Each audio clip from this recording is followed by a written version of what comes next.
pemirsa Suara Langitan. Hari ini kami akan menyuguhkan materi yang mengiringi aktivitas kita sehari-hari. Terima kasih telah setia untuk selalu mengikuti channel ini dan menjadi inspirasi bagi kami. Semoga kita selalu diberikan kesehatan dan keselamatan serta diberikan perlindungan oleh Allah Subhanahu wa Ta'ala. Pemirsa Suara Langitan, ada 4 peristiwa besar yang terjadi pada bulan suci Ramadan. Yang pertama yaitu nuzulul Quran atau turunnya Al-Quran. Awalnya Allah menurunkan Al-Quran dari Lauhil Mahfuz ke langit dunia dan kemudian diturunkan secara berangsur-angsur kepada Nabi Muhammad SAW melalui malaikat Jibril. Tepatnya ketika beliau berusia 40 tahun.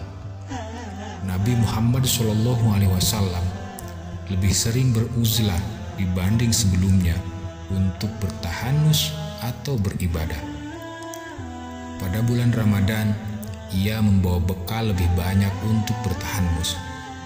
Dan malam 17 Ramadan tahun ke-41 dari Amul Fil, yaitu 16 Agustus 610 Masehi, di Gua Hiro, beliau didatangi oleh malaikat Jibril alaihissalam yang membawa selembar surah. Kemudian memerintahkan Nabi SAW untuk membacanya. Jibril berkata, "Iqra." Dengan terperanjat beliau menjawab, "Aku tidak dapat membaca." Kemudian Jibril memeluk Nabi SAW sampai beliau terasa sesak nafas. Lalu dilepaslah kembali dan mengulangi perintahnya. Tetapi Nabi SAW tetap menjawab, "Aku tidak bisa membaca." Demikian sampai 3 kali. Barulah Jibril alaihissalam menuntunnya, "Iqra bismi rabbikal ladzi khalaq, khalaqal insana min 'alaq, Iqra wa rabbukal akram, alladzi 'allama bil qalam, 'allamal insana ma lam ya'lam." Al-Quran Surah Al-Alaq ayat 1-5. Yang kedua, peristiwa besar yang terjadi pada bulan Ramadan yaitu Perang Badar Kubra atau Badar kedua. Penyebab peperangan ini ialah ketika umat Islam meninggalkan harta bendanya di Mekah ke Madinah karena kekejaman kaum kafir di sana. Kemudian kaum kafir Mekah menjarah sedikit demi sedikit harta muslimin itu yang kemudian hendak dijual ke negeri Syam.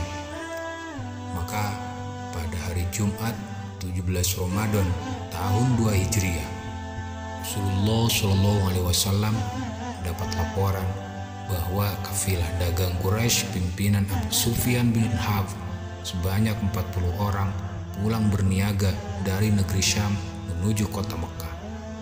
Maka 313 tentara Islam mencegat kafilah itu sebelum sampai Mekah. Di dekat sebuah sumur milik Badar.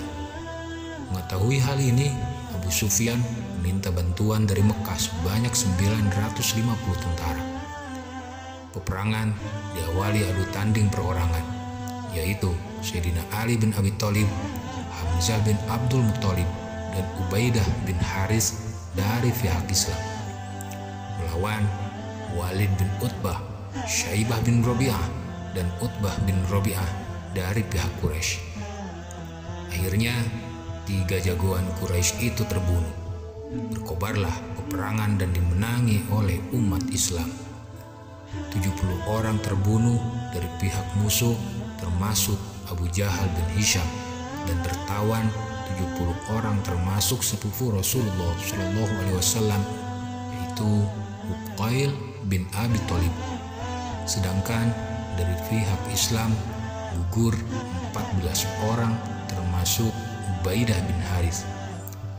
Adapun tawanan perang dibagi menjadi 2 kelompok. Bagi yang kaya harus menebus dengan uang lalu dibebaskan.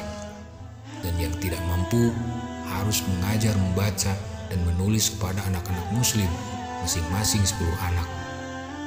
Peristiwa perang ini diterangkan dalam surah Ali Imran ayat 123. Peristiwa besar kemudian yaitu Fathu Mekah atau pembebasan kota Mekah. Terjadi pada tanggal 20 Ramadan tahun 8 Hijriah. Disebabkan karena Bani Bakar atau sekutu Quraisy sedang cekcok dengan Bani Huza'ah atau sekutu Islam. Kaum kafir Quraisy membantu Bani Bakar untuk menyerang Bani Huza'ah. 20 orang Huza'ah mati terbunuh. Artinya, kafir Quraisy melanggar perjanjian Hudaybiyah. Rasulullah Shallallahu Alaihi Wasallam dan 10.000 pasukan berangkat menuju kota Mekah melalui 4 penjuru ke arah kota Mekah.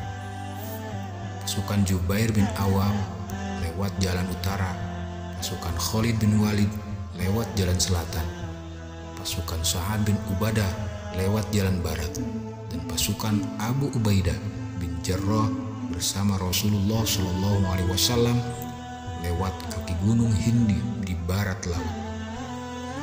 Maka kaum muslimin dapat menguasai kota Mekah tanpa ada halangan apapun dari kaum kafir Quraisy, karena mereka telah tersembunyi di rumah-rumah mereka dan ada juga yang berlarian ke bukit-bukit sekitar. Karena takut kaum muslimin membalas dendam atas kejahatan yang pernah mereka lakukan. Kemudian Rasulullah Shallallahu Alaihi Wasallam menuju Ka'bah dan menghancurkan 360 berhala menggunakan tongkatnya sambil membaca firman Allah Surah Al-Isra ayat 81. A'udzubillahi minasyaitonirrajim. Wa qul ja'al haqq wa zahaqal batil innal batila kana zahuqa. Telah datang kebenaran, telah hancur kebatilan. Sungguh kebatilan telah hancur. Kemudian ketika Abu Sufyan bertanya kepada Rasulullah Shallallahu Alaihi Wasallam apa yang akan diperbuat terhadap kaum kafir Quraisy, beliau hanya menjawab, hari ini adalah hari kasih sayang. Dan setelah melaksanakan sholat, Rasulullah Shallallahu Alaihi Wasallam berkhutbah di depan pintu Ka'bah. Wahai kaum Quraisy, apa yang hendak aku perbuat? Mereka menjawab, yang baik-baik, wahai saudara pemurah dan anak dari yang pemurah. Maka Rasulullah Shallallahu Alaihi Wasallam bersabda, aku akan berkata seperti ucapan Yusuf kepada saudaranya. Hari ini tak ada cercaan bagi kalian. Kalian bebas. Itulah amnesti atau pengampunan terbesar sepanjang sejarah manusia yang diberikan Rasulullah Shallallahu Alaihi Wasallam terhadap kaum kafir Quraisy yang sebelumnya telah meneror dan membantai umat Islam. Selanjutnya, peristiwa besar yang terjadi pada bulan suci Ramadan yaitu kemerdekaan Republik Indonesia. Tepatnya pada tanggal 17 Ramadan atau 17 Agustus 1945. Dengan rahmat Allah Subhanahu wa Ta'ala yang terekam dalam pembukaan Undang-Undang Dasar 45. Demikian 4 peristiwa besar yang terjadi pada bulan suci Ramadan. Semoga kita senantiasa mengambil hikmah dan pelajaran dari apa yang telah Allah gariskan dan menjadikan kita senantiasa berusaha untuk mendekatkan diri kepada Allah Subhanahu wa Ta'ala. Terima kasih atas perhatiannya. Wassalamualaikum warahmatullahi wabarakatuh.